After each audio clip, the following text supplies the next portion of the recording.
I wanted you guys to get into this kind of historical geographical understanding of things to really start to build a framework when you're explaining theories. You're not just comparing words with words, and you're not just um, going, oh, it says this here and that sounds like that, so let's just tie these two things together and pop out a theory. When you get all the variables in play, the end times is inevitable. It's not like, I mean, all of history is inevitable. You can just see how God sovereignly set it up and controls it the way he does. And to keep Israel at the center focus and to spread the gospel. And when you start to see that in everything, your eschatological prophetic interpretations are going to be a lot less speculative. They're going to be your theories are going to be a lot less strange because they're going to just going to be reasonable. And that's what I want to do is I want to lay out some of that as a groundwork before we get into actual prophecies, and then when we start talking about the countries and the geography and whatnot, it's gonna be a lot more sensible. Okay. So for starters, I just researched this today. I was trying to find out like where Moses and Shem and Ham and Japheth and all these people were buried and whatnot. To the best of my knowledge, this is where the ark lands in Mount Ararat. And there's a little area I'm going to show you between Armenia and Azerbaijan. So this is actually Azerbaijan, but you see how it's all sandwiched in Armenia right here? There's a town here that is called the place of first landing in like a Turkic language. That's what it means. And that's where Noah's buried, they said. So the ark would have landed like maybe like right here, Mount Ararat. And this is probably like after the boat landed, this is probably one of the first towns they built. Because really what you have here is when I talk about how the table of nations got to where it is and stuff, like you really only need to understand two criteria to understand logically why the nations are where they are in the table of nations. There's two. There's going to be a third and fourth one that are going to come into play, but the two main ones is really the starting point. So if I'm starting a town or civilization or colony or whatever, what's the number one thing I need? Water. Water, right? So if the ark's right here, we know from Genesis 1, it says they traveled. Some will say to the east, some will say from the east. I believe it's from the east, and it says they settled in Shinar, okay? So Shinar is right here where Babel is. Where Mount Ararat is right here, if you see this right here, these rivers right here, they all spill into Euphrates. So they would have had to have gone from the east for hundreds of miles to get to the point where the Euphrates starts coming down here. And by then they probably would have found the Tigris and all that. Because what you're going to do is, if you imagine this is Noah and his kids starting out, you just have 10 people, right? And then they start having kids, or they have 8 people, and we know like the Jews turned, a small tribe like that in 70 people in the space of about 100 years, right? And then in the space of another like 200 some years, that 70 multiplied to a few million, right? So we can kind of use that as our template to know how the original people probably were too. So they get off the boat ark with 8 people, and over the course of 100 years, they probably have about 70, and over the course of like 300 years, they probably have like a few million, right? Because they're just multiplying and multiplying. Well, you can put a few million people in one city if you want to, but Noah knows Noah's still alive. He's alive for 400 years after the flood. He knows how civilizations grow and stuff. So he's actually intentionally sending them out to colonize other places. And what you have is, that's the number one criteria is water. And the number 2 criteria is the rule of the oldest. So this tradition would go way, way back. And what would happen is when father was preparing to die, what he would do is he would give each of his sons a portion of the inheritance, whether that's land, produce, actual money, whatever it is, and he would give the eldest a double portion. And typically, since the eldest has that seniority, the younger are going to get pushed away. So in other words, the main homestead that dad spent 100 years or whatever building up with farms and villages and whatever, he inherits that. His brother's got to move away and colonize, right? And this would have been peaceful for probably, honestly, up until Nimrod came. Okay. So Nimrod would have been a third generation, but he was probably like a couple hundred years old before he tried to take over stuff, because he lived to be something like, I think, between 300 and 400 years old before he died. And so what you have is mostly peaceful resettlement, and that resettlement is going to push the younger ones downriver. Okay. So your first major division is Shem, Ham, and Japheth, right? So Japheth is the oldest, and so he's going to stay right here. And then next to him, Shem's going to get pushed downriver, and just kind of like Lot went with Abraham, Cush is, or I'm sorry, not Cush, but Ham's going to go with him, right? And then as they get to, because again, he's going to inherit this right here, and they got to go. So they're going to go down to here somewhere. And then when they get so big, then Ham's got to go, right? He's going to take his people and move on, right? And so that's why what you have in the original dispersion is you have your Japhethites are going to be mostly up here. Your Semites are going to be mostly up here.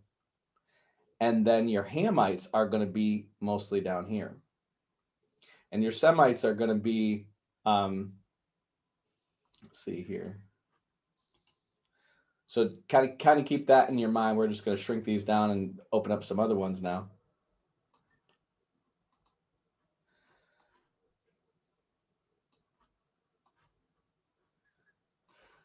So the oldest son of Japheth, his name is Gomer.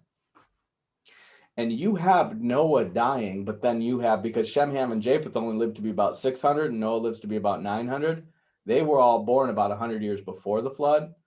So Noah lives about 400 years after the flood, and they all die within the next 100 years after that. So that's why you don't have places named after Shem, Ham, and Japheth. They're going to be named after their oldest kids. And that's always how it's going to be in the Bible. You're going to be to the third generation before your tribe has a name, because you're not a big enough people yet. And it's by the time the forefather is too old to lead, that's when the tribe's big enough. And so usually what you have then is you have a man who's kind of in his prime, but he's the eldest son of the eldest son, and then they name the tribe after him. And so that's why all your nations originally were named after, these are basically the grandchildren of Noah, okay? So like the oldest son of Japheth is Gomer, and then of the Japhethites, you're going to have Gomer, and then the next to him is going to be Magog. That's where Gog's going to come from. We'll get into that later. And then after him is Meshach. And after him is Media, which is right down here. He's going to be actually just south of Gomer, but I think he migrates around here a bit. Those are going to be the main, and then Javan and Tyrus are the other two. So Javan's the forefather of the Greeks. Tyrus is the forefather of the Trojans. So they would be right here. And what you have is basically everybody's kind of pushed out in a circle around Gomer, right? But Gomer's got that center. And Gomer basically grows up to be the Armenian kingdom, which was actually the first kingdom to accept Christianity wholly after the apostles. That's pretty cool. And then Gomer's going to have 3 sons who are also going to grow up to be nations. And of course, his 3 sons are going to be around him. And you have Togarmah, which is the forefather of the Turkmen. So the Turks, all your stand countries. Riphath, they had these mountains that were named after him called the Riphean Mountains. They eventually became called the Urals. And somehow Riphean got transliterated into Russian. So the Rus or the Rosh people were the descendants of Rishpash. And then the Ashkenaz end up being the Germanic peoples. So the Ashkenazi Jews are Germanic Jews. And there's different tribes that come from them. There's all these different tribes and nations that come from them, but that's the main ones. And so, of course, since Gomer's pretty much the main boss, when he has his 3 sons and he sends his 3 sons out to make up kingdoms, he's going to push his other little brothers outward, right? Well, so we talked about those 2 things being water and then the rule of the firstborn. The next thing is going to be horses. And horses really started, the breeding of horses started up here with the Armenians. I mean, they had horses and they probably rode horses and stuff before Noah, but it was there that they really got it going again with horses, because you had down here is desert and then mountains, but up here you had all these plains. So there's where you could really get going with horses, right?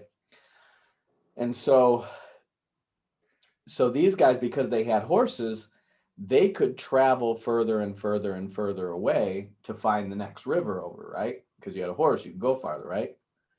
Whereas the guys who didn't have horses, their main recourse is to go downriver, because you can't get so far away from water because you don't have time to spend a week digging a well before you die, right? Like, so Right. you're mostly traveling just downriver, but the guys with the horses can get going and get moving out further and further.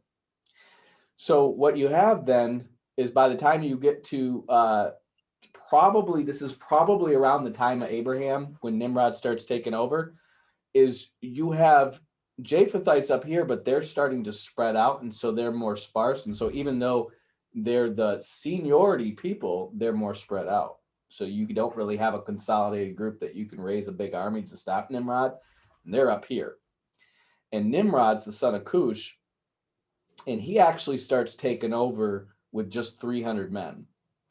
And in the Bible, his name is Amraphel. Nimrod is a title that basically means the renegade or the rebel, but Amraphel was his actual name. It says remember when Abraham fought those 4 armies or whatever, or the 5 armies that he fought to rescue Lot?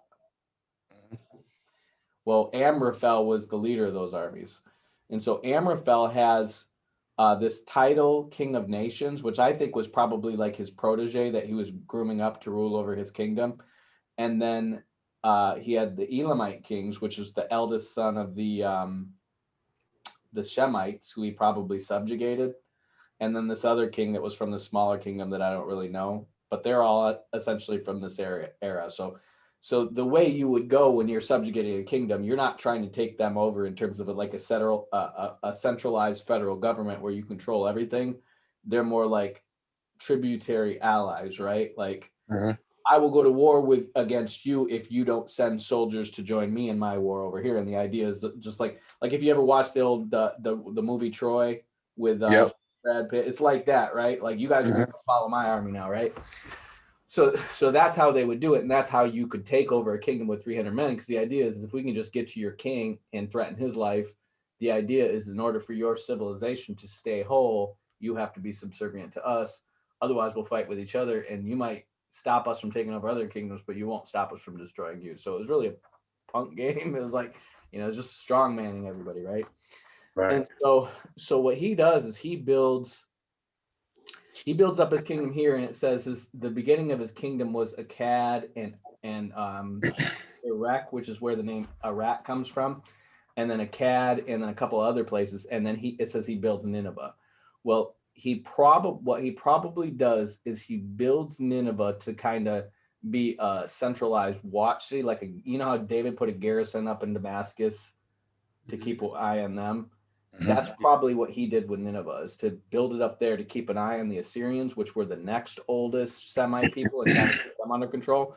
But he also put it up the Tigris River, because if the Japhethites were ever going to try to overthrow him, they would need this river, right? And so he's got a strong fort up the Tigris River. And so you have to get kind of past the Tigris or go all the way around here to get to the Euphrates. So that kind of was like his bulwark against them making a comeback against him. And once he had that, now he was free to basically just oppress everything south of there. So you have the Elamites that are kind of up this river system right here. And then you have the Semites that are mostly up the Euphrates River here, because remember, they were the ones that pushed them down south. And then Nimrod is a young son of Cush. So Cush would have been old. Like Cush would have probably been 300-400 years old by the time Nimrod started making war, right? And what you have with the Kushite people, they were smart. So the Kushites were essentially your Sudanese, your Ethiopians. Basically, the darkest skinned Africans would have been descended from Cush. Right. And you had 2 main peoples who were your first seafaring peoples in the world, and those are going to be your Kushites, and those are going to be your the Greeks and the Trojans, so Javan and Tyrus, those ones. they're going to start, going around these seas and in the Mediterranean. And then the Kushites are going to go all throughout the Indian Ocean. And the Sidonians and the Danites and people like that start getting into it later. But these are the ones who really start getting going with colonization. And of course, when you go sail these ships, you're not just trying to sail across the ocean to see what you can find. The smart thing to do is like, I got to find the next river over because that's the next place where we can colonize, right? So don't waste your time trying to go through a desert and climb over mountains and stuff. Just sail along the coast until you get to the next river, right? And so like people think like it took them thousands and thousands of years to figure this out. And it's like, no, it doesn't. All you really need is like a raft with a sail on it, right? Like that's all you basically need to get moving, right? And all you got to do is get to the next riverbed, right? And you can fish as you go, and all you need is some fresh water. So that's all you have to do is to get to the next riverbed. And usually the next riverbed is less than a day's journey away if you're sailing, right? So there's all these little rivers that would be up and down this coast because this was actually more tropical back then. And then all along here. And then the two big ones that they really get to are going to be the headwaters of the Nile up here. And then the other ones are going to be the headwaters of the Ganges River, which is where the Indian civilization first started. And so I actually just found this today when I was looking for where Ham was buried, which would be Cush would be the oldest son of Ham. So Japheth and Noah would probably be chilling with Gomer and they'd be buried around there. Japheth might be buried on the island of Crete. He might actually be Zeus. But Ham is actually buried in this tiny little village that's just shy of Kashmir. That's where they say. And Kashmir is where basically the Himalayas start spilling down the rivers that go to form the big Ganges River that make up the Hindu civilization. So what these guys did, the Kushites did, is they understood like, okay, the top dogs are the ones at the top of the river, right? And that's actually still kind of true today because back then it was about you having the prime lands for, crops and stuff like that, right? Because that's where the rivers start. But now it's like you have hydroelectric power. So that same basic formula still applies today, okay? And so they're at the headwaters really of the Nile River because that's two rivers that start in Ethiopia and Sudan. And that was their territory right here. And you end up with probably Cush is probably buried somewhere around here. And then Ham, his dad, is buried right up here. And so all along the southern coast, so the Yemenis and Omanis, that's why they're always fighting with the Saudi Arabians, because these are Hebrew peoples and these are Kushite peoples. They're not related. And so what you end up having is probably the Hindu civilization was started by Kushites, and then they probably colonized all the way down in Southeast Asia here. And then probably like your Australian Aborigines, your Polynesian peoples, and everyone who went all the way over to like Hawaii and South America and stuff like that are probably descended from Kushites. And there's probably, some mixing as you go along here because they're colonizing one, place over at a time, and other people are colonizing too. So you have trading, wives and, stuff like that, and forming relationships with other tribal groups. And over time, they're going to spread out and they're going to be more mixed. But the heartland, if you will, of the Kushite people is like right here, just like the heartland of the Gomerites. This is the eldest son of Ham. This is the eldest son of Japheth is right here. And then the eldest son of Shem is Elam, which is the predecessor of the Persians. So those are your three big chiefs, if you will, right? So as we go on now,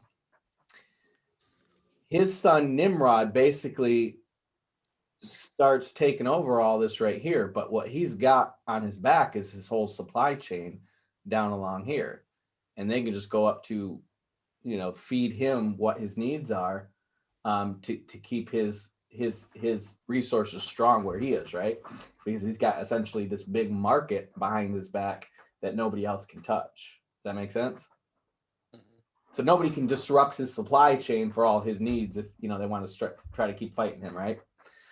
So Nimrod's in a really good place here. And then, of course, the Kushites kind of have, Egypt is Mizraim is their younger brother, so they have kind of a dominant stance over them already, but they also control upriver from them and uphill from them, and so they can press weight there if they needed to. They don't need to because they're kind of allies. And the real people that they're oppressing here in the Middle East are going to be the Semites. Those are going to be the sons of Shem. And so that's why you have like Ur of the Chaldees. So when you get to, if you see here, Arphaxad, the other Semite peoples are going to be Asher. Aram is going to be where your Syrian peoples come from. Arphaxad is going to be where your Babylonians come from. And then there's one more. His name is Lud, and that's where the Lydians. It's like another people that kind of intermingled with the Greeks, but they had a kingdom once. The Lydians here, and then the Elamites seem to be the main one that he's keeping intact as an ally, but they're oppressing all the other ones. So that's what they're doing. And then Eber is the son of Arphaxad, and then Eber has two sons. One is Peleg, and that's who Abraham comes from, and the other is Joktan, and that's who all these Arabian tribes come from. So they're all Hebrews. That's why they're getting together today, okay? And so that's your basic spread, probably, you know, at the time of the Tower of Babel, and then it kept spreading out from there, right? And so what you have here is when Ham does his thing where he sees Noah naked and he starts making fun of him and he gets cursed for that, it's not actually Ham who gets cursed, it's his son Canaan. And I think Canaan is the youngest son of Ham, I believe, that gets cursed.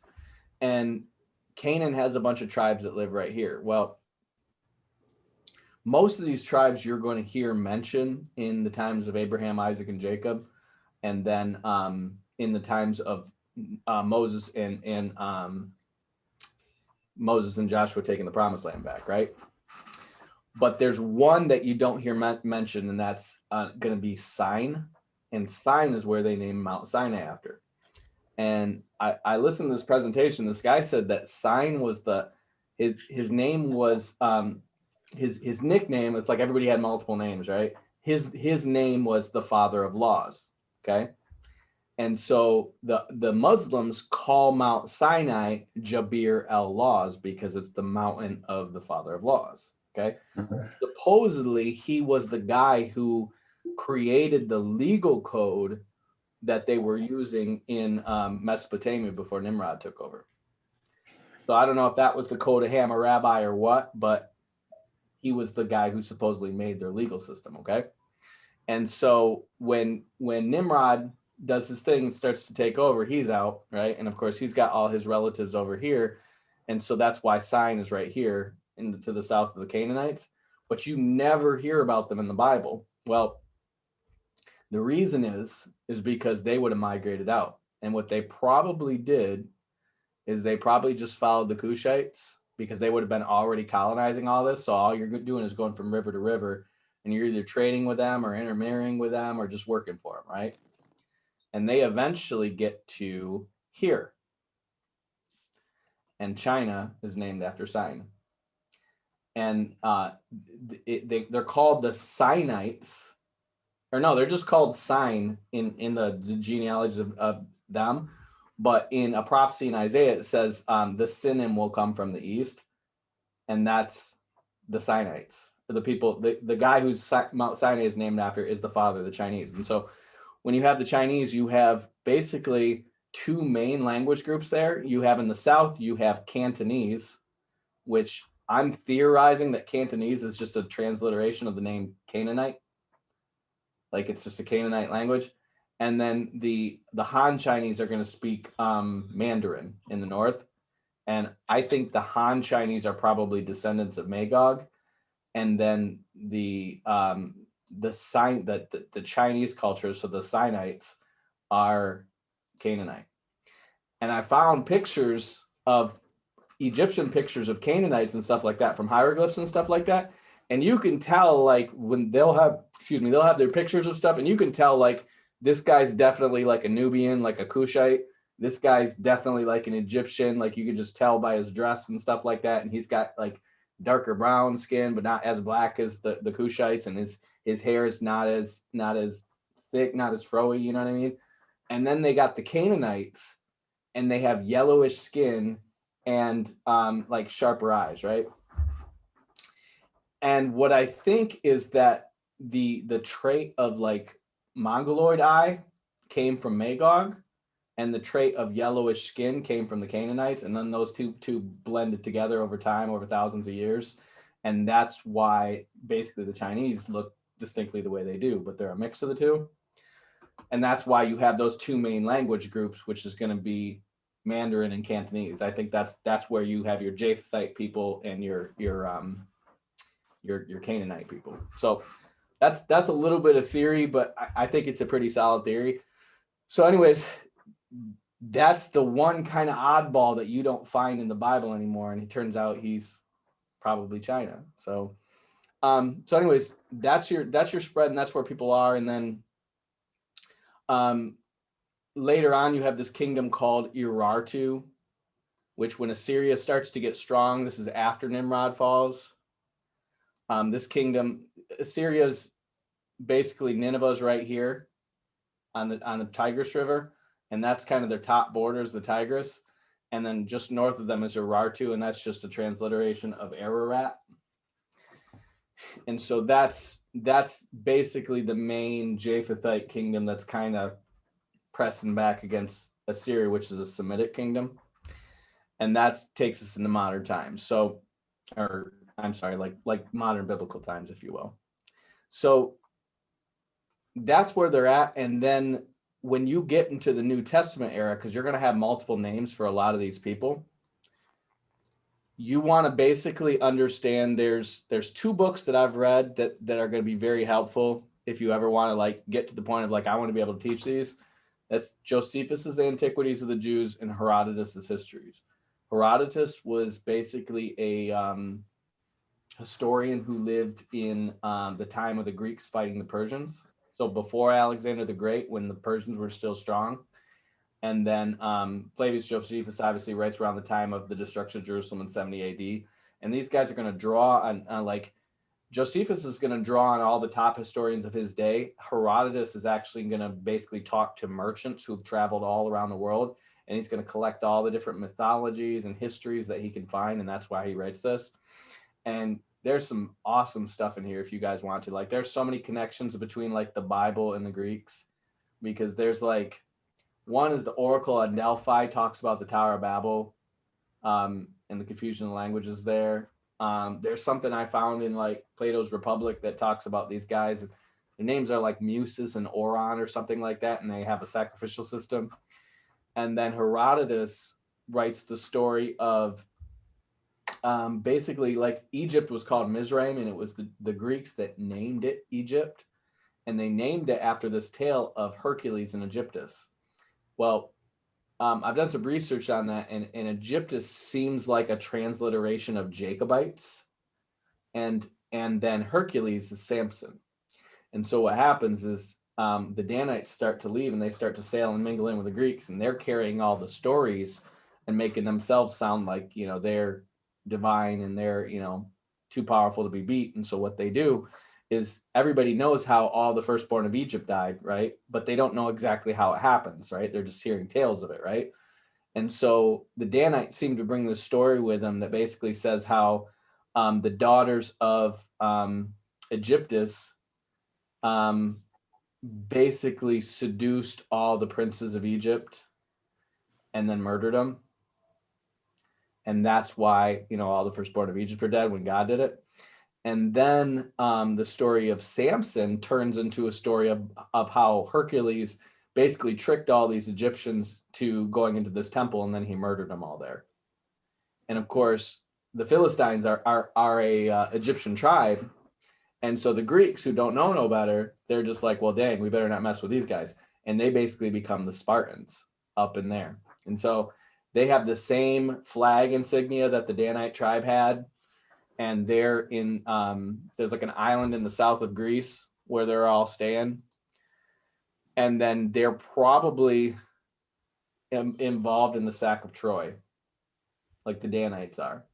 And then they're also, they're these sea peoples that are invading Egypt after, like 200 years after Moses and all them came out. So they know Egypt's weak, and they start basically a confederacy of people from the Sidonians, who, remember, they took over a Sidonian city and mixed with them. and then the Philistines, who they are marrying in with them. And then they start this confederacy, and they start pulling off raids on Egypt on a regular basis. And then it looks like they settle all these islands and stuff up in Greece. And then they eventually are involved in the sack of Troy. And then they stay mixed with the Greeks, and they don't come out until as who they are until the times of the Maccabees. And then they write a letter to the high priest of the Maccabees and says how they're relatives, and they give them the insignia of the Danites and say we're all descendants of Abraham and we're brothers. And they're basically like, we're with you. Well, that same insignia the Romans pick up, so I think the Danites might be mixed with them. And so that's going to be your other big seafaring people. But the Danites are always mixing with other peoples and hiding their identity, and they're always making up stories to make themselves seem more prominent or add to their history and stuff like that. And that's why I connect the Danites with probably the Romans, probably the Spartans, probably the Irish, and probably the Danish, because they all have like either that insignia, or they have somebody in their ancestry whose name is like Danon or Danaus or whatever as like their first king. And then they end up colonizing all this place. Well, I just found something today that was talking about, this is really interesting, because now they're starting to look at genetics to trace people to different places for their history. And it turns out genetically, the Irish, the main genetic, it's called a haplotype, but it's basically the gene sequence that designates where they're from, that is shared with the Irish, is in among the Germans and the Scandinavians, which are where the Danish are, and then central Italy, where Rome is. And I'm like, they're all Danites, man. But nobody has a Danite to prove and say, you know, here's how we can prove they're Danites, because nobody has a Danite, right? So I'm like, I just think it's just a matter of time where a guy comes out and he's just like the Antichrist, and he's just like, I am Dan, and he just admits it, right? So that's kind of like your baseline when you get into all the tables of nations. When you go read that, you want to kind of build your own map. Like I built charts and stuff to try to link this stuff together, and I can give you guys some stuff, but you want to kind of just work this out, because when you get to the point where you're reading prophecy, you want to just like know, like, oh, that's talking about them. That's talking about them. Like you guys have probably seen my video on Gog, right? Mm-hmm. And so like there were literally a kingdom called Goguryeo, which is what Korea is named after. And then these people called the Gog Turks, which is just like, well, if Gog's the primary son of Magog, because we don't know who his sons were, if he was like a firstborn son or a senior son or whatever, well, then he would be dominant in this area, right?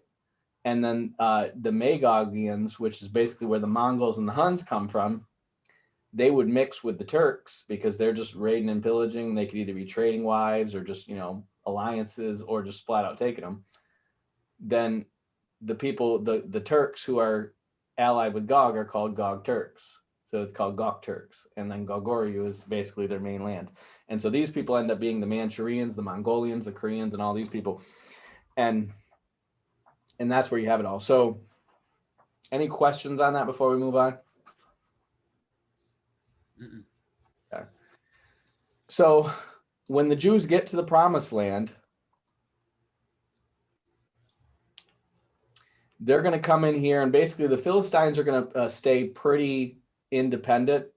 They get subdued in David's time, but they always stay relatively independent. They never totally wipe them out or anything.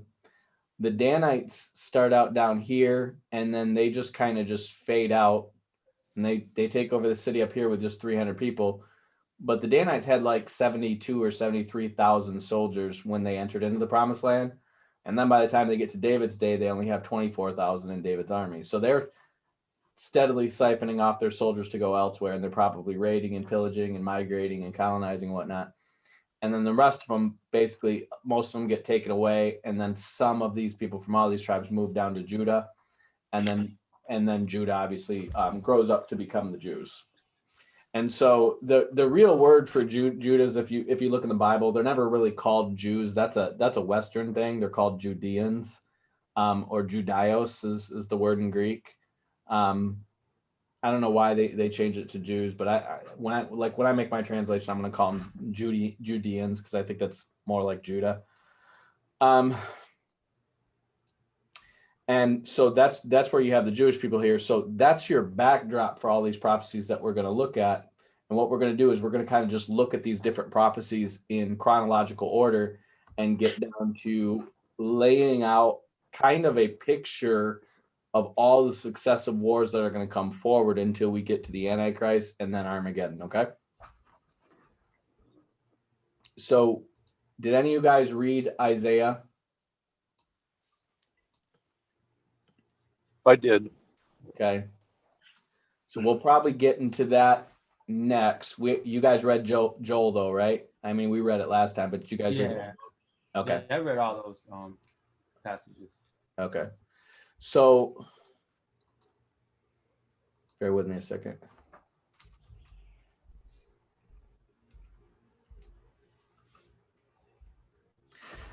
So the first one we're going to look at is Psalm 83. And Psalm 83 is written by a guy named Asaph, and he was basically a songwriter in the days of David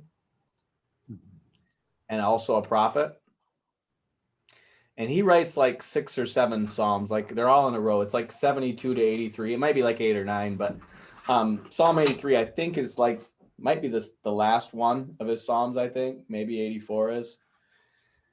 And he writes this psalm that doesn't really make any sense. And that's why people started picking up on it, probably in the past like 20 years. But why don't we have one of you we're just going to read through the whole thing, 1 through 18, and then we'll go back through it line by line. I'll read it. All right. All right, Psalm 83. Keep not thou silence, O God. Hold not thy peace, and be not still, God. For lo, thine enemies make a tumult, and they that hate thee have lifted up the head. They have taken crafty counsel against thy people, and consulted against thy hidden ones. They have said, Come, let us cut them off from being a nation, that the name of Israel may be no more in remembrance. For they have consulted together with one consent. They are confederate against thee.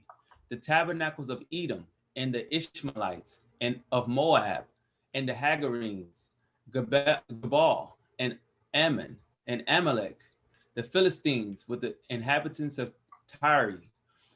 Asher also is joined with them. They have holpen the children of Lot, Selah. Do unto them as unto the Midianites, as to Sisera, as to Jabin, at the brook of Kison, which perished at Endor. They became as dung for the earth. Make their nobles like Oreb and like Zeab, yea, all their princes as Zebah and as Zalmunna, who said, Let us take to ourselves the houses of God in possession. O my God, make them like a wheel, as the stubble before the wind, as the fire burneth a wood, and as the flame setteth the mountains on fire. So persecute them with thy tempest, and make them afraid with thy storm. Fill their faces with shame, that they may seek thy name, O Lord. Let them be confounded and troubled forever. Yea, let them be put to shame and perish, that men may know that thou, whose name alone is Jehovah, art the most high over all the earth. All right. So that's a lot of really specific nations and peoples mentioned, right? Yeah. So raise your hand if you like read that and you're just like, I don't even know what any of that's talking about. Oh man. I mean, well, a lot of research to figure out just who they're talking about. So every single one of these people, if I were to open up my cross references, they're all mentioned, right? But I mean, you look at this. You got Job, Deuteronomy, Exodus, Psalms, Isaiah, Judges, Zephaniah, Kings. I mean, you got a lot of work to just figure out who they're talking about. But I'm going to walk you through the short story of it. So for starters, you want to get a feel for this song. It's got 2 clear parts, right? That Selah is kind of like it's kind of like a break for a chorus or something, right? Dancing girls. And you're going to read these first 8 verses. The hook, right? The doo-wop girls. Anyways, you're going to read these first 8 verses. And what you're really hearing here is like, we got all these people conspiring to destroy us. help, right? Like you're setting the tone of like, man, this is a mess. We've got all these enemies against us. What are we going to do? And that's really how you're setting up the song. And then the second half is like saying, here's our prayer to you, God, right? Do with them like you did with these people, right? So let's just start off with the people who these are. So we'll just start to list these. It says, so we know these people are they're conspiring together to cut them off from being a nation so that the name of Israel may be no more in remembrance. Did that happen in ancient times? No, Utterly wiping them out. no, not. Mm-mm. Did someone try? Yeah. We Who had tried? I Haman mean, actually walk. talk about, let's not talk about subjugating them or defeating them or plundering them, but actually wiping them out. Well, Haman did. Haman, right? That's the big one. Anyone else? I think Hitler. Hitler did, yep. Now that's more modern times. Anybody else in modern times? Then you have the guy Antiochus. No, he didn't try to wipe them out. Okay. Let's try Ahmadinejad for modern. God, yeah. See, like, you never really are trying to wipe out a people, right? I mean, Right. you can take their farmland if you want to, but then you got to work that farm, right? Right. What's the point of having the gun if you have to do the work, right? So, like, you're never really when you're dealing with whether you're dealing with right like a street gang or a military situation, dominant and recessive nations, if you will, or an economic scenario, or just military conquest, what have you. The goal is subjugation and dominance. It's never just wiping them out. That's why it's usually particularly evil when you see things like genocide, because genocide usually happens when it's just like, we just need to get you out of the way, and we're just going to kill anybody who hits this genetic type until the rest of you get the hint and just go away because we want all your land, right? Like, our population's growing too much, and that's what we're going to do. And they're going to create different kinds of propaganda and reasons, hate reasons to do that, right? Like Hitler did, or like the Turks did with the Armenians, right? But like, the goal is usually like, if your population's too big, then you kick out, the weakest people you can find, or the people who are least like your in group, right? So, the Turks obviously are, they're actually descended from the same forefather as the Armenians, but they're quite a bit different culturally. And the Armenians were Christian and the Turks were Muslim. Same thing with the Germans and the Jews, right? And so your goal is usually going to be to subjugate them. So these people want Israel to be wiped out, no more in remembrance. So what's the biggest move to wipe out Israel, make them no more in remembrance, that we've seen in our lifetimes?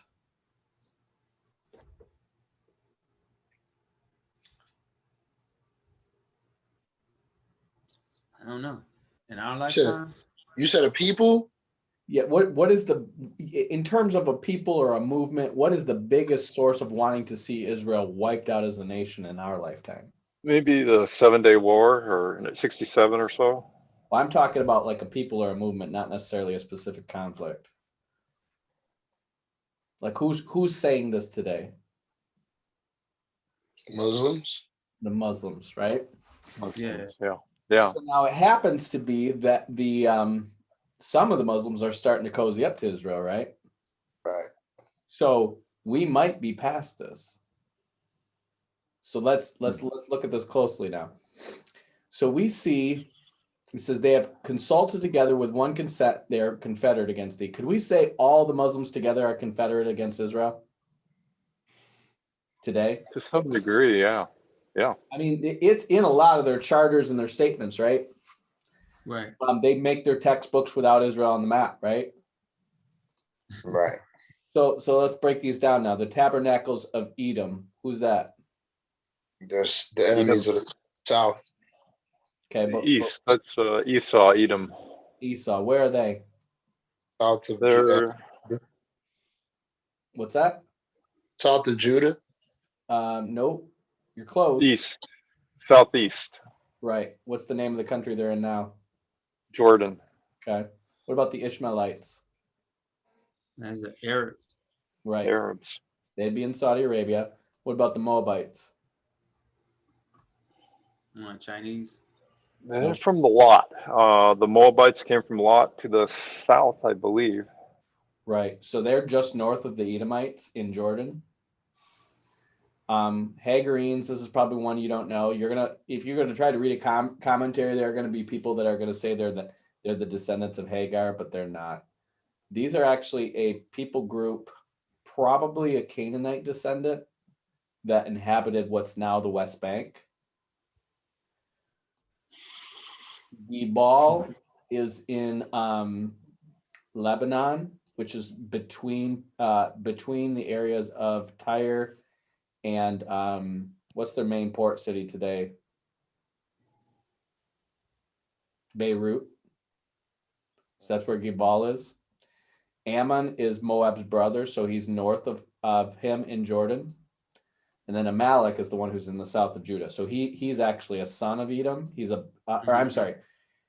bastard grandson of Edom. So Edom's firstborn son, he hooks up with the sister of the Hivite, the head leader of the Hivites, who is Mount Seir, the area where the Edomites eventually take over. They're the main people there. And basically his concubine's bastard son is Amalek. And that's why he's kind of isolated from the rest of the Edomites. It's because he's a bastard.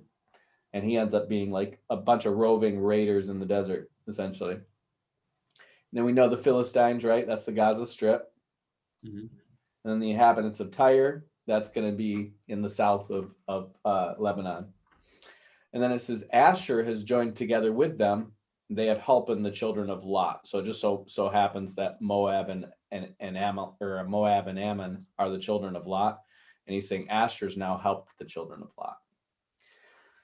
So we've got basically 1, 2, 3, 4, 5, 6, 7, 8, 9 people groups that are represented today really in Saudi Arabia, Lebanon, Jordan, the West Bank and Gaza Strip. Which one of these stands out as being an oddball?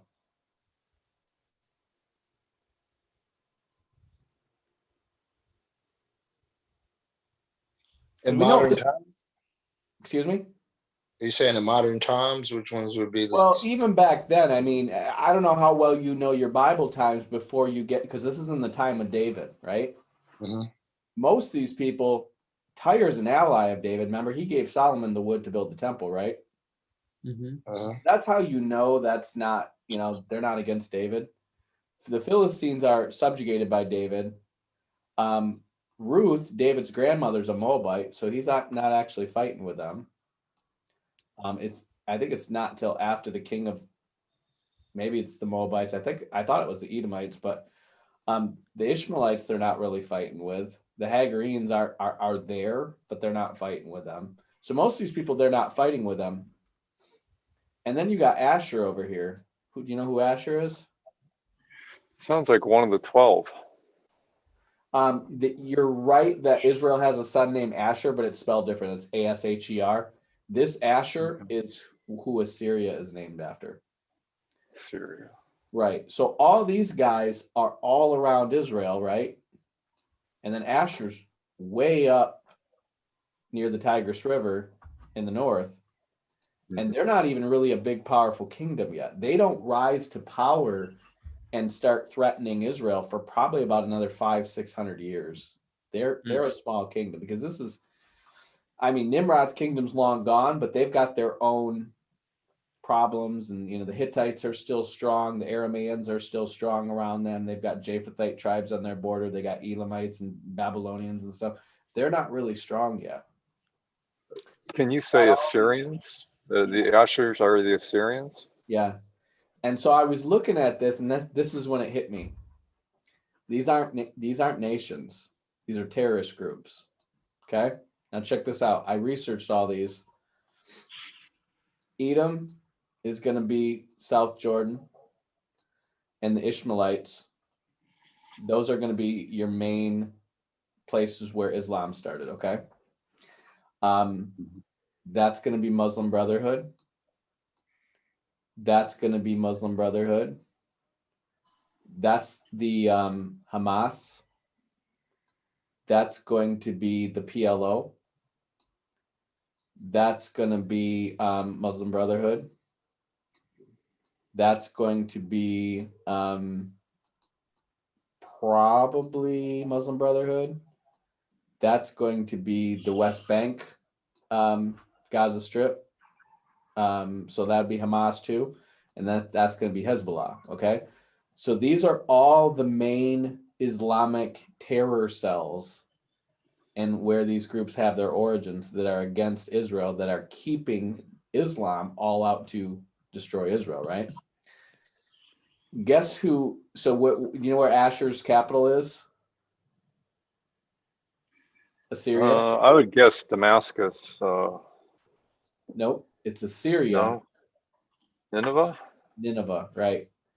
Do you know? Nineveh is, what's the name of it now? I forget. The military, we've been there. Yep. Pulling a blank, but if you tell me it, I'll know. Begins with an I. Named after the Egyptian goddess. Well, you're going to say ISIS. No, it's You said it. It's ISIS. ISIS. Yeah. So the first thing ISIS did when they took over is they sacked Nineveh and started destroying all the archaeology, like all the carvings and everything. Okay. The second thing they did is they tried to consolidate all the other different terrorist groups under their banner. So they didn't even try to attack Israel yet. They basically were trying, they were actually attacking and murdering people in other terrorist groups to make them all join the Islamic State, and they're putting them all under themselves, and then they were going to attack Israel. And that's why everyone's fighting in Damascus right now, okay? So what you have here is probably all the main places the big terror cells that have attacked Israel have grown up, and the last one to do it was ISIS, which is Asher, okay?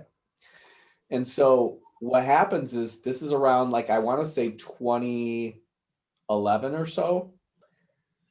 That's when ISIS attacks Israel itself and tries to attack them in the Golan Heights. And immediately when they do, that's when all the bombing in Syria starts, and it's been going on there ever since.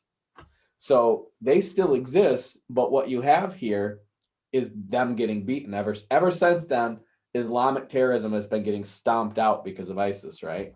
Like, Trump basically went over there and shook up the Muslim Brotherhood and the Arabs and Al Qaeda and all this other stuff so badly that they're like, we don't want to be against Israel anymore. So there's kind of a hint of what's going on here. So that's who's against Israel. ISIS is like the icing on the cake, right? That's the last one to join the fray. And then they're crying out to God for help, because now they're getting all the terrorist organizations aligned together against them. And then he says, do unto them as to the Midianites. Where are the Midianites?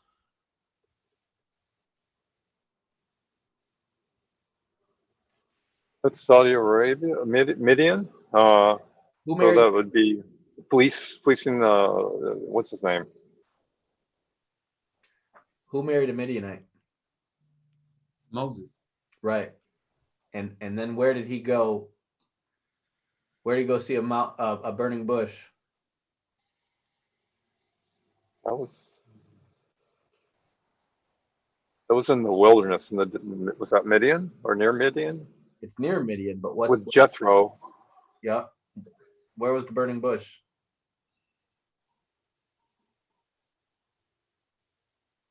Don't know. Charlton Heston. It's Mount Sinai. Mount Sinai. So where Neom is being built right now, and Jabir el-Lawz and all that, that's where the Midianites are from. Okay. That's also where Medina is in that area, which is where Muhammad really got his start. So he's saying, do to them as unto the Midianites, as to Sisera, as to Jabin at the brook of Kison. What do you think? Do you know who Sisera is? No. He's a Midianite general from the book of Judges. And this is from Deborah and Barak. That's who they're fighting. And that's the guy who Jael drives a tent peg through his head. Mm. Remember that story? Mm-hmm. So I believe Jabin is another guy. Maybe that's the king, and Sisera is the general. And the brook of Kison is where they have their main battle. And then Sisera goes running and hiding into this tent. And the people who are in the tent are actually relatives of Moses, who, remember, Moses is a Midianite, right? But some of the Midianites, his father-in-law, he talks him into moving up amongst his kindred into the promised land. And that's who Sisera, who's also Midianite, runs into their tent and says, hey, help me, I need to hide, right? And Jael, who is an Israelitess, gives him some milk, gets him all tired, gets him going to sleep, and once he's asleep, drives a tent peg through his head and kills him. So he dies at the hand of a woman by a mortal head wound. That's important, okay? That's a hint that's going to carry forward, okay? Mm-hmm.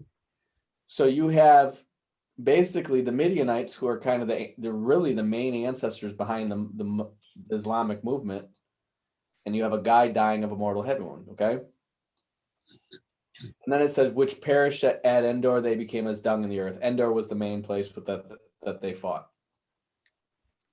Then it says, make their nobles like Oreb and Zeb, yea, all the princes Zeba and Zalmunna. And these are also Midianite kings. And this is Gideon who fights them, okay? And if you read the story of Gideon defeats these kings, and then they try to make Gideon king, and Gideon doesn't want to be king. So what he does is he ends up living, large and wealthy off of his spoils from his victory. And then he has a bunch of wives and concubines and whatnot, and he ends up having 70 sons. And he sets his 70 sons up to really be like judges after he dies.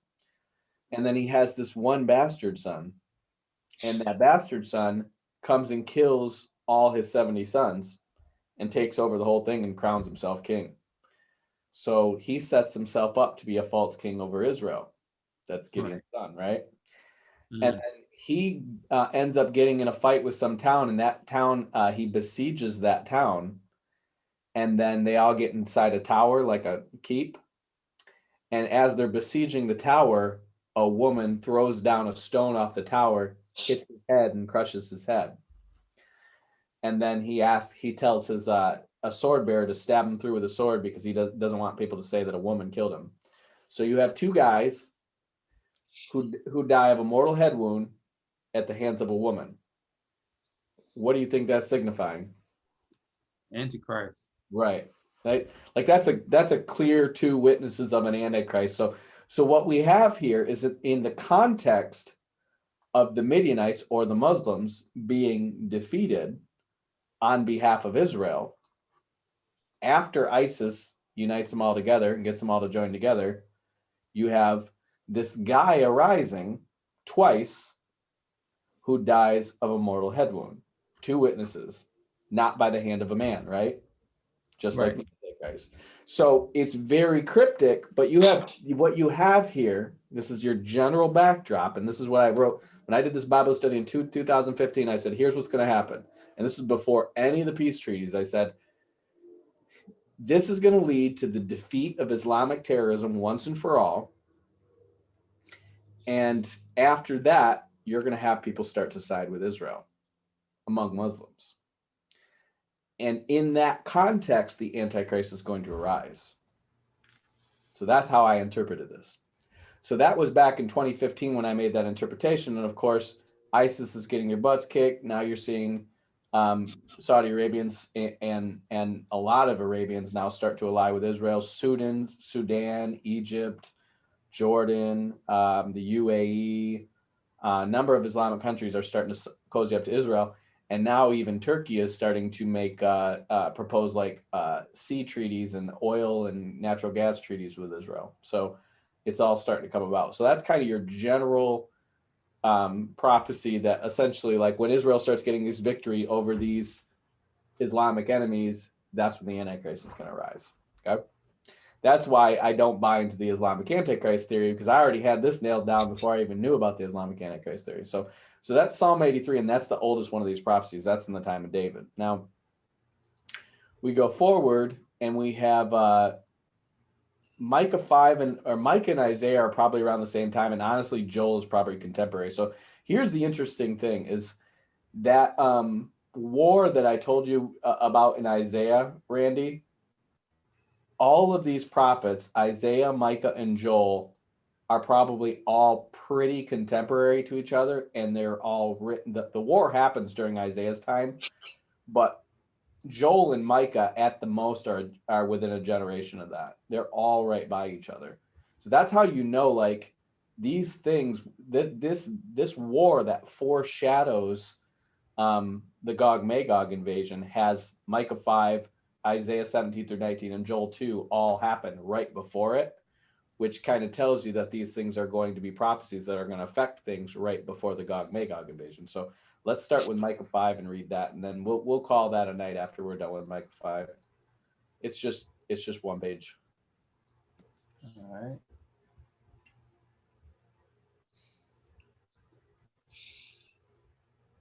Where are we at here?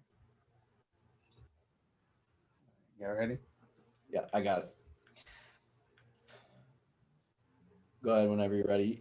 Start with verse 1 and then read down to the bottom of verse 6. And keep in mind what we just read, okay?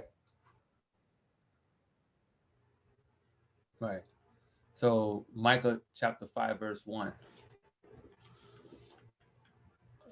Now gather thyself in troops. He hath laid siege against us. They shall smite the judge of Israel with a rod upon.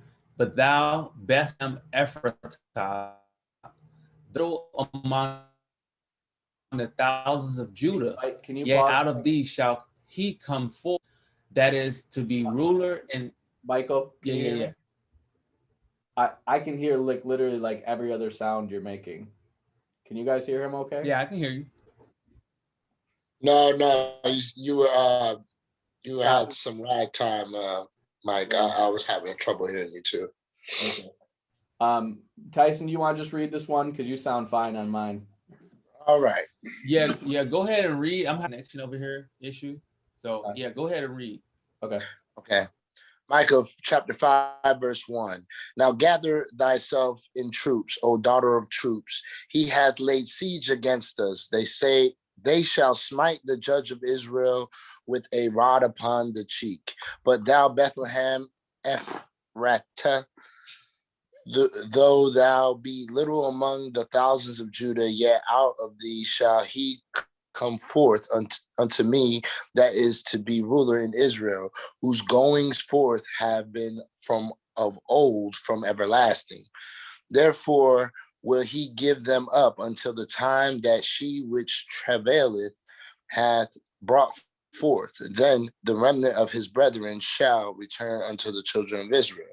And he shall stand and feed in the strength of the Lord, in the majesty of the name of the Lord his God, and they shall abide.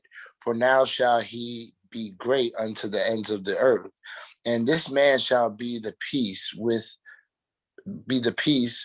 when the Assyrians shall come into our land, and when he shall tread in our palaces. Then shall we raise against him 7 shepherds and 8 principal men. And they shall waste the land of Assyria with sword, and the land of Nimrod and the entrances thereof. Thus shall he deliver us from the Assyrian when he cometh into our land, and when he treadeth within our borders.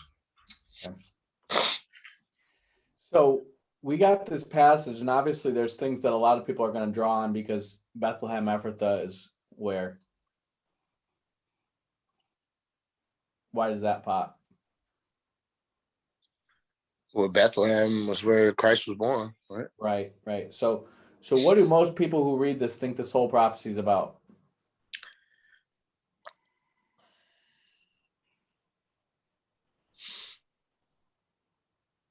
Well, Christ taking over. I mean, like a Here's the thing military about it. siege.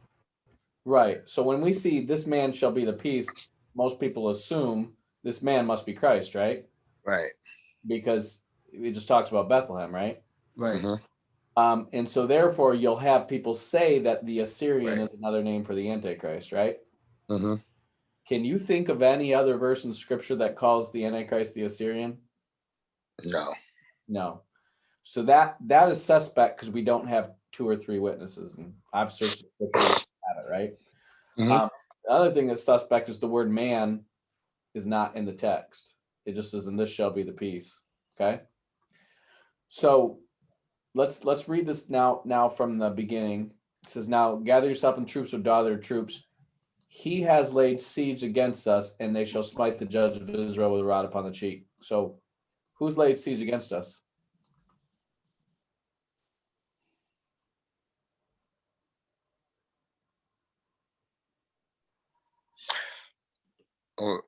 Is it clear I'm gonna.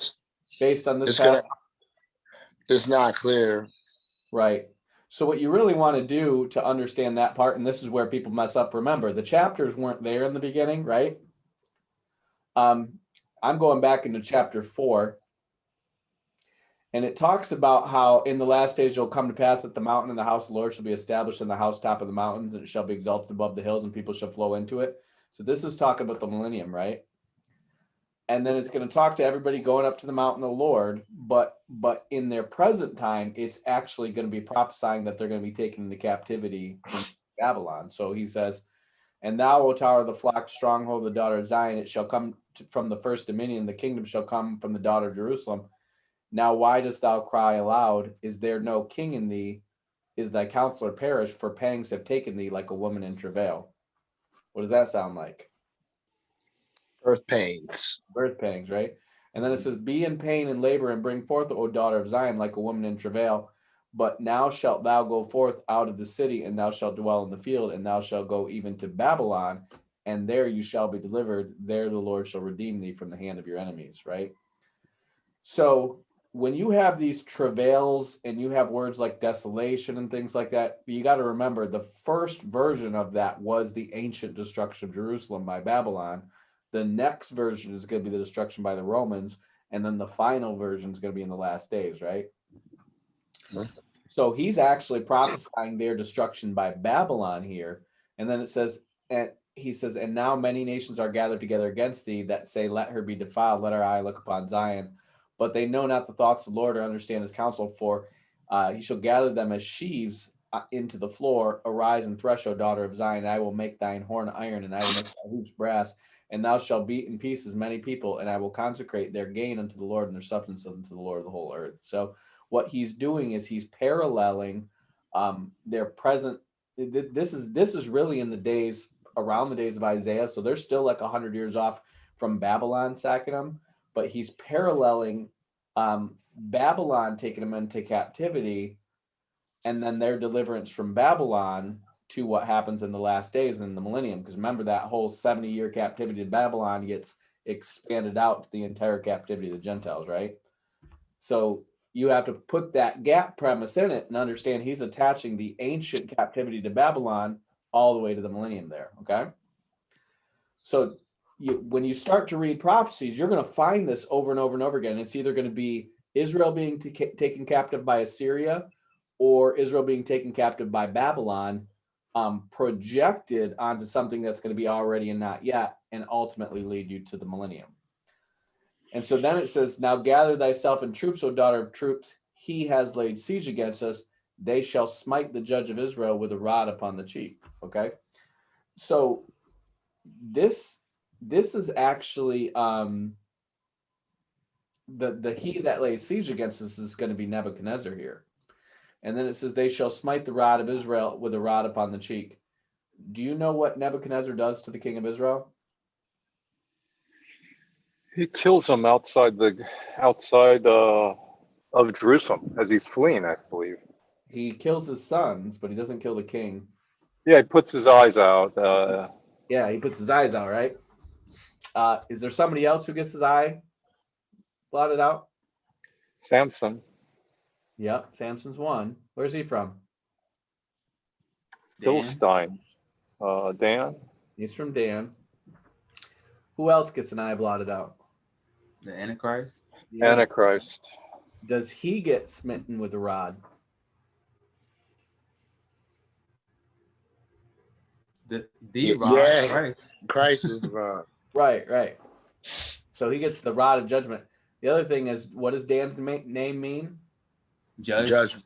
Judge, right? Does Judgment. it say, I'm going to smite the king of Israel? Doesn't judge Israel, right? So, Judge. so the king that Nebuchadnezzar puts his eyes out, is he a good king or a bad king? No, he's a bad king. Right. That's why it gets besieged, right? Yeah. So you see these connections between him and Samson, him and Dan, and the Antichrist, right? But then we also know, does Jesus get smitten with a rod? The rod of Mike man. the shepherd. That's Zechariah. Right. I'll smite the shepherd and the sheep will be scattered, right? What about, do you remember when the Roman soldiers have him? Mm-hmm. They smite him with a rod on the cheek, right? Mm-hmm. Who hit you? Right. So these are things that are going to have parallels in them in ancient times, in Christ's time, and also in the Antichrist, okay? And so again, we're still kind of looking at it in that already not yet framework. But now he takes you definitely, this is to Jesus, right? Thou Bethlehem Ephrathah, though thou be little among the thousands of Judah, yet out of these shall come forth unto me that is to be ruler in Israel, whose goings forth should be from old to everlasting. So here's how you know, like, he's striking this person with a rod upon the cheek, and that's really representing Israel being subjugated by Babylon. But because remember how he said in the last one how it said you'd be without a king, right? Mm-hmm. So their king gets subjugated. But Bethlehem Ephrathah, though thou be little among the thousands of Judah, out of ye shall come forth unto me that is to be ruler in Israel. So in other words, they're going to be without a king because he's going to get smitten, right? And then a new king is going to come forth whose goings forth have been from old, from everlasting. So obviously he's the eternal king, right? So that is Jesus. And then he says, therefore will he give them up. So who's giving them up? Sounds like God's giving them up. Well, based on what we read, it's got to be pointing to something we just read if he's saying he, right? It's going to be Christ. Right. So Christ will give them up until the time that she which travails has brought forth. Now, does that sound like something we just read in Hosea? Yeah, it sounds very familiar. He says, I will return to my place until what? Until they acknowledge their fault. Right. When does she that travails bring forth? When they go through tribulation and cry out to the Lord with fasting and Right. So if you remember in Revelation 12, and we haven't gotten that far yet, the woman flees into the wilderness after she gives birth, right? That's the time they look upon him who they pierce and they mourn, right? So that's the time they acknowledge their offense. And so it's taking you right up to Revelation 12 and the rapture, okay? And so he says, from that time when she has travailed, brought forth, that's the man-child who's supposed to rule with a rod of iron. Then the remnant of his brethren shall return to the children of Israel. What's that talking about? Two witnesses. This whole prophecy of Jesus was given at the time of King Hezekiah. I mean, just before the King Ahaz. So the timing is just like, hey, you're going into Babylon. And by the way, this virgin birth. Right. This is actually very parallel to that in Isaiah, right? With King Ahaz and the virgin birth. So yeah, you see that, but he's always masking the two comings of Christ. That's why he says he's going to give them up until that she that travails brings forth. And that's why they're expecting their deliverance after the virgin birth. But we know there's a second woman travailing, giving forth in Revelation 12, right? Which is a spiritual woman of Israel, if you will. Then the remnant of his brethren shall return to the children of Israel, because who are the true children of Israel? Those who are born again of the Spirit. Right. So the remnant of his brethren must be who? The 144,000. Yeah, that's the first fruits of them. Right. But it's really all the ethnic Jews that repent and last. Right. They return to the Right. children of Israel, which is the full company of the people of God, right? Right. So that's what he's saying, how this is going to end. So we have the first coming of Christ here and the second coming of Christ here, right? So this is going to be kind of a meanwhile thing. Now we know this is the first coming. This is the ancient captivity of Israel. This is the first coming of Christ. This is the second coming of Christ. But we know that he's going to give them up for a time, right? So now we're going to go back to that time that he's given them up. And he says, and he shall stand and feed in the strength of the Lord, in the majesty of the name of the Lord his God, and they shall abide. So if he's standing and feeding in the strength of the Lord and the majesty of the name of the Lord his God, what's this referring to?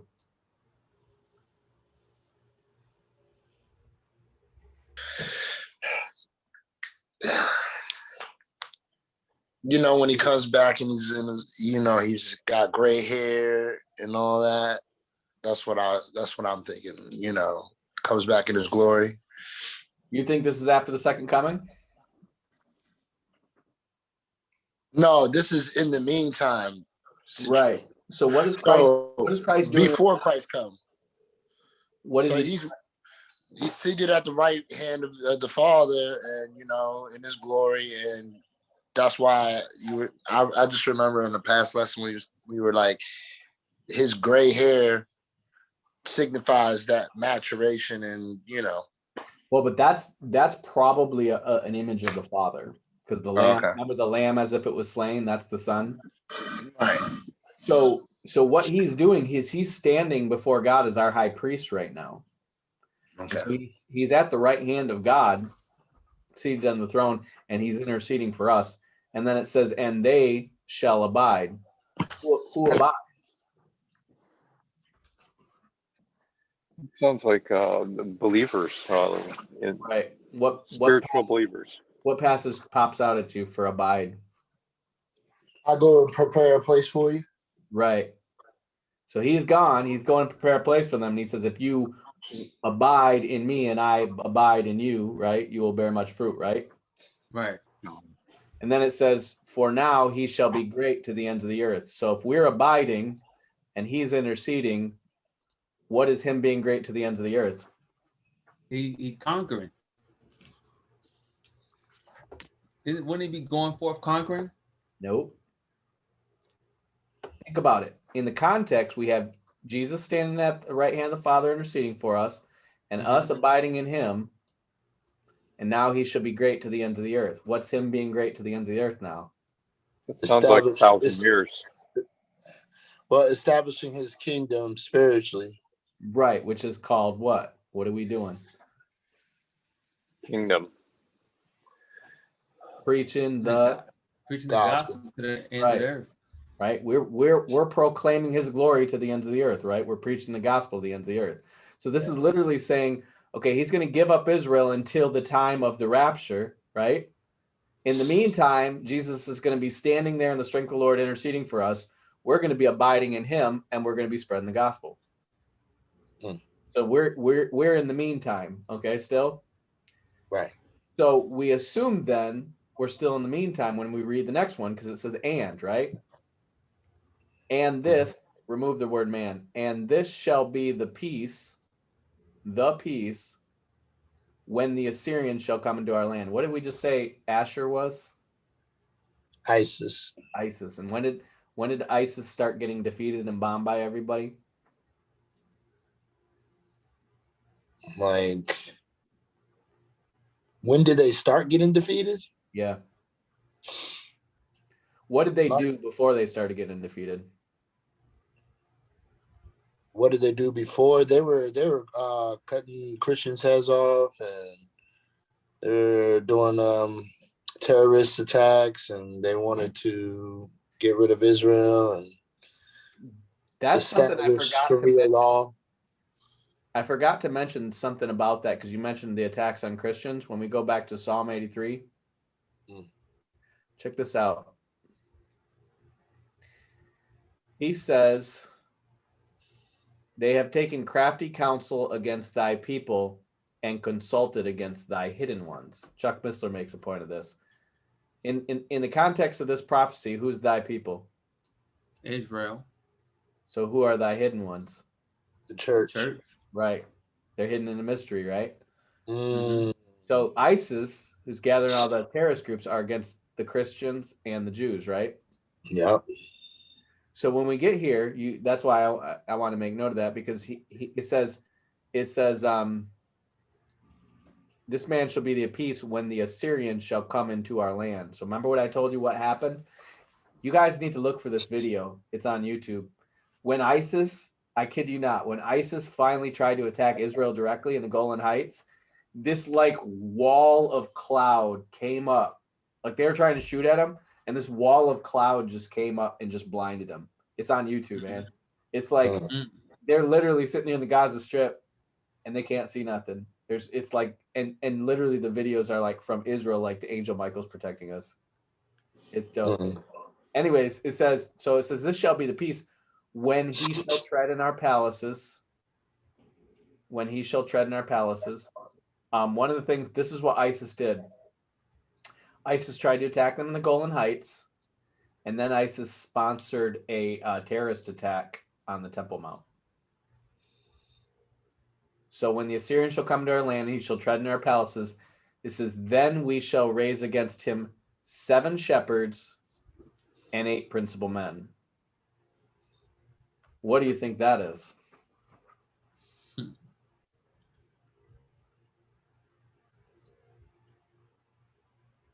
Can you think of another part of scripture that has 7 and also 8 in it?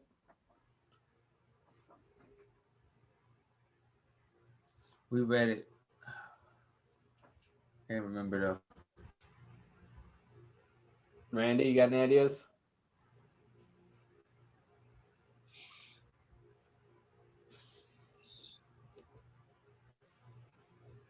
You're muted, Randy. Sorry. I'm thinking that it sounds like Revelation where 10 are there, 7 are ripped out, but there's an 8th to come that is part of the 7. Right. The 8th is one of the 7, right?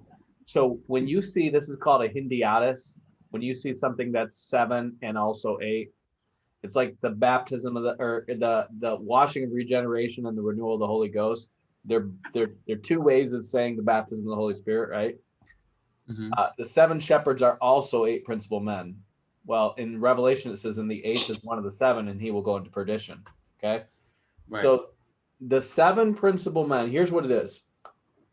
If you remember how there's 10 kings, right? Who apparently are over your international fascist government, if you will. But the Antichrist succeeds in plucking out 3 of them, and so you have 7 left, right? Right. And then the Antichrist also becomes an 8th. Why? He dies and it's resurrected. Right, in the image of the beast, right? So that's why the 8th is also one of the 7, okay? So it just so happens this conflict with ISIS and Syria and all the stuff that's been going on since, this has been going on since for over 10 years now, okay? I counted to see how many nations are actually involved in it, and meaning involved, they either got troops on the ground or they're bombing, okay? And I found Saudi Arabia, Jordan, I think maybe the UAE, and then France, England, and the US, and Turkey, okay? There's 7. And then on the other side, you have Iran, China, and Russia. There's 3. Okay. Now, could you see those 10 powers getting together and forming a global one world government? Is there enough power there to do that? Sure. Yeah. Maybe not those exact powers, but something like that, right? Right. But there's definitely 7 on one side and 3 on the other. And the oddball in it is Turkey, because they're not really on a side. But now they're starting to cozy up to Israel. But it says this shall be, so that's why I want you to take man out here. It says, this shall be the peace when the Assyrian shall come in our land, and when he shall tread in our palaces. Then, or at that time, shall we raise up against him 7 shepherds and 8 principal men. So what they're saying is, you take the word man out, which is not in the original text. He's saying the peace is going to be when we raise up 7 shepherds, even 8 principal men. So who's the we? Israel. Right. They come into our land and we raise against him 7 shepherds and 8 principal men. Does that sound like the Lord saving them? Nope. No. No. What does it sound like they're doing? They're joining up with other nations to defend themselves. Right. Remember that thing we read in Zechariah where it says the governors of Judah will say the people of Jerusalem will be our strength in the Lord of hosts, their God. Right. I think these 7 shepherds are the governors of Judah. And one of them is the Antichrist. So we literally got America, Turkey, Saudi Arabia, France, England, UAE, and Jordan, right? Mm-hmm. The Antichrist comes from one of those. Is that surprising that he might come from one of those countries? No. I mean, you got like the 3 most powerful countries in Europe.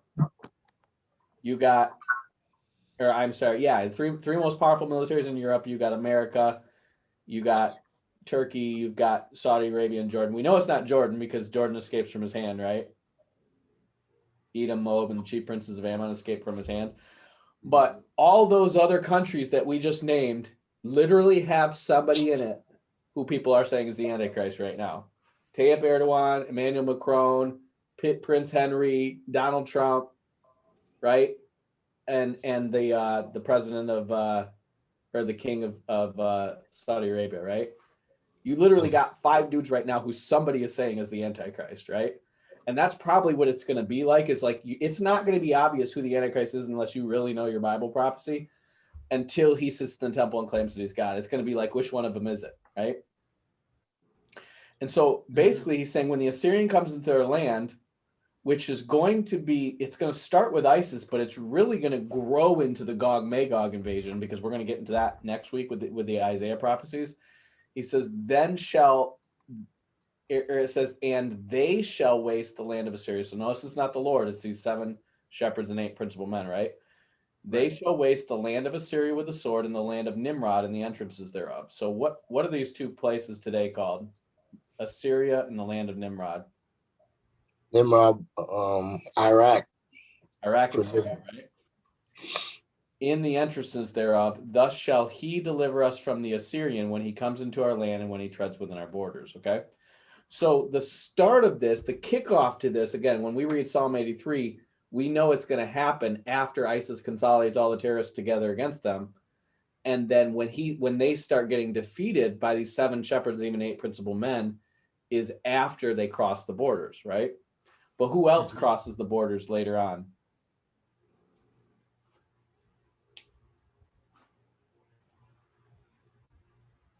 It said he delivered us from the Assyrian. Remember Joel 2?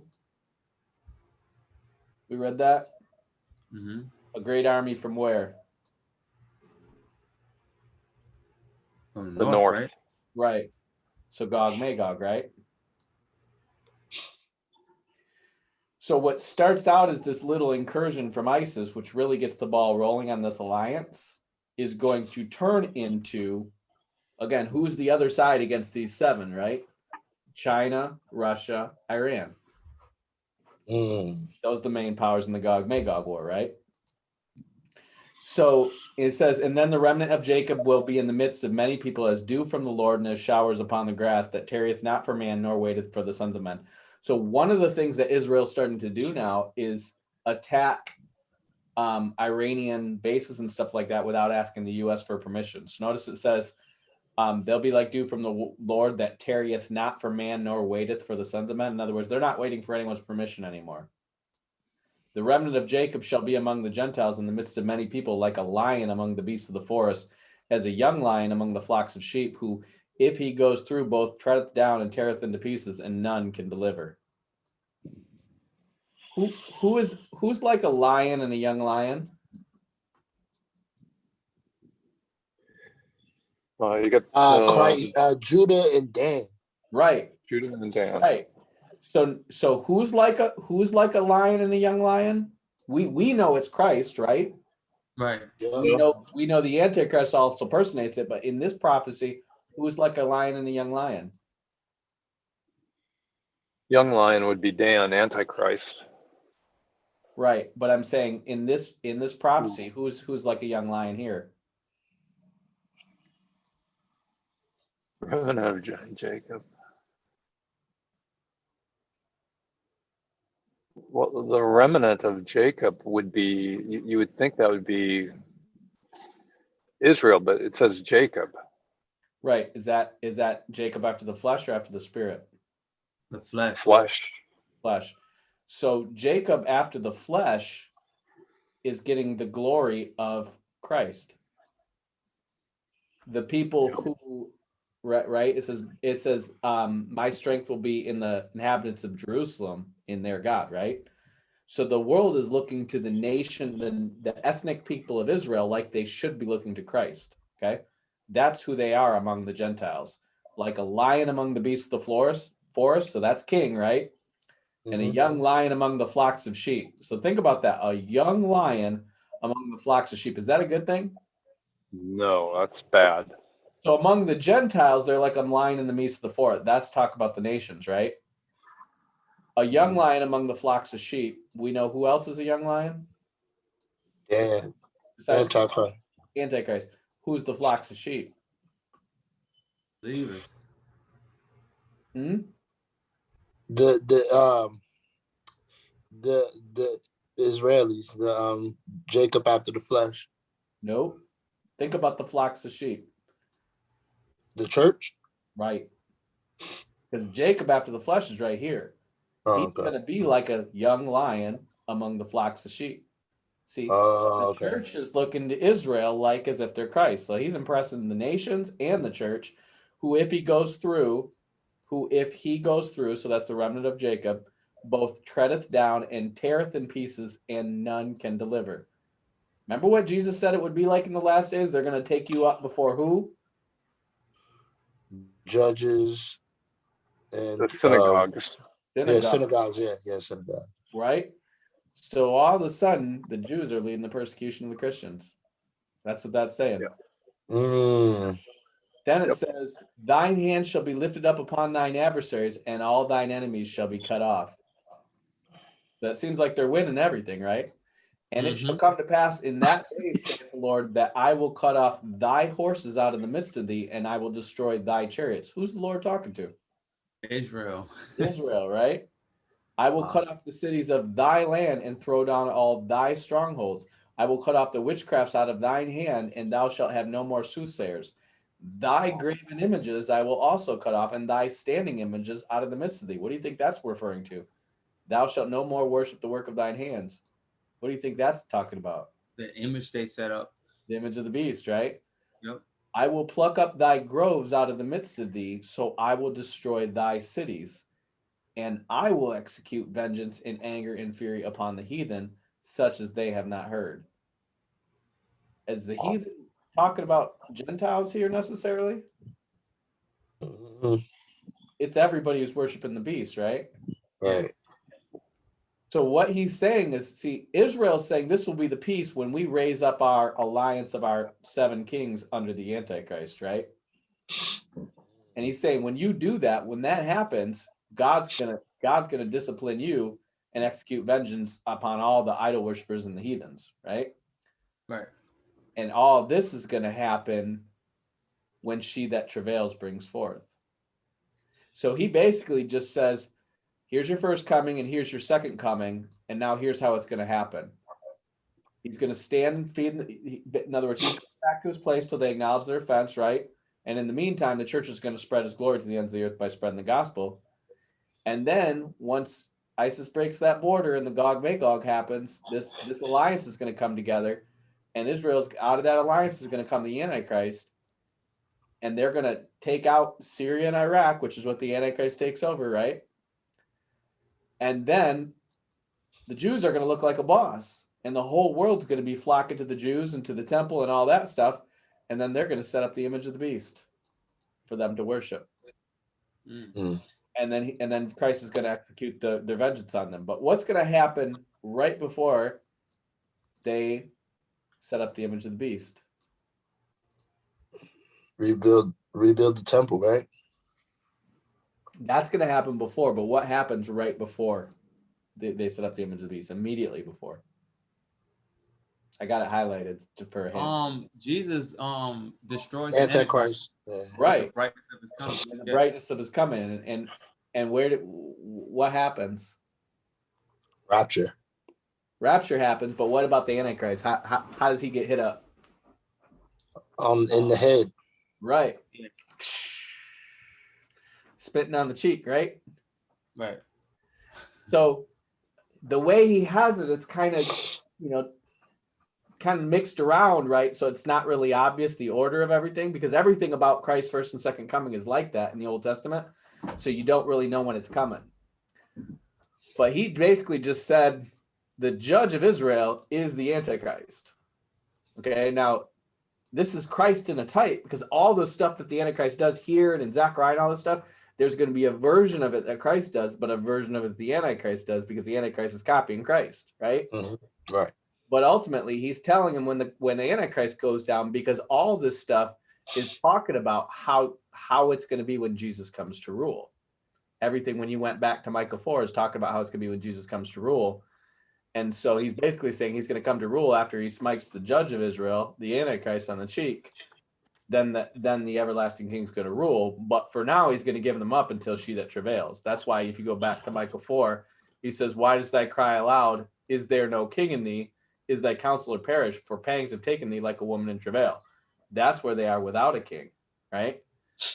And he's telling him, I'm going to come be king after I knock that other dude out, right? And then he gives them the story of how it's gonna take place. And what he's telling the Jews kind of cryptically in here and in Zechariah is, when you think you're on top, that's when you're going to get full of pride. That's when the Antichrist is going to come, and that's when God's going to chasten you to repentance. Does that make sense? Yeah. The last verse in Zechariah 8 says, the very last verse, 10 people take hold of the hem of a Jew. Right. God is with you. Right, and we talked about that. Who are the 10 people? I'm thinking the 10 are the 10 that we've been talking about earlier today. That becomes 7. And then who's the Jew? Antichrist. Right. It's probably just all of Jerusalem, right? The remnant of Jacob here, right? So that's going to lead us into where we need to connect the Assyrian now, not just with ISIS, not just with Asher, but also with Gog Magog, okay? And so in the next one, we're going to read that Isaiah prophecy next week that we talked about. And then we're probably going to want to read these other ones, Isaiah 17 through 19, because these are other prophecies that are going to be all around it. And we'll just try to do as much as we can in Isaiah. There's quite a bit between the Assyrian invasion and between this other stuff. So maybe if you guys could just read all of them and we can just talk about them and skip around. There's a lot of meat there, but we're also going to get Isaiah 2 and Isaiah 24 later on. And then we'll circle back to Gog Magog to wrap it up, okay? Cool. So we've got kind of our backdrop, with the Table of Nations. Again, kind of review that. And like I said, if you guys have an ambition to teach this to other people, you want to get to a place where you kind of know that Table of Nations like the back of your hand, just in terms of where they're spread out. And that story I painted for you is kind of like, this is how you can explain it in a way that's reasonable, so people can understand why they're in these different places. Because these people will say, well, no, Gog is in Turkey and Magog's in Turkey and Meshech's in Turkey and these other places are in Turkey. And then you just want to ask them, well, then where did the Mongols come from? Where did the Chinese come from? You know what I mean? Like, where did the Turks come from? Did these people just pop out of the ground? Or, you know what I mean? Like, you have to have an explanation of where all the peoples in the world came from. That's why it's like, I could go into a whole bunch more detail about the Japhethite peoples or the Hamite peoples in Africa. And like, there's so much wealth there, but you still just want to have a general consensus, especially for the nations that are named in the Bible, to go, here's how we know they're over there and not over here.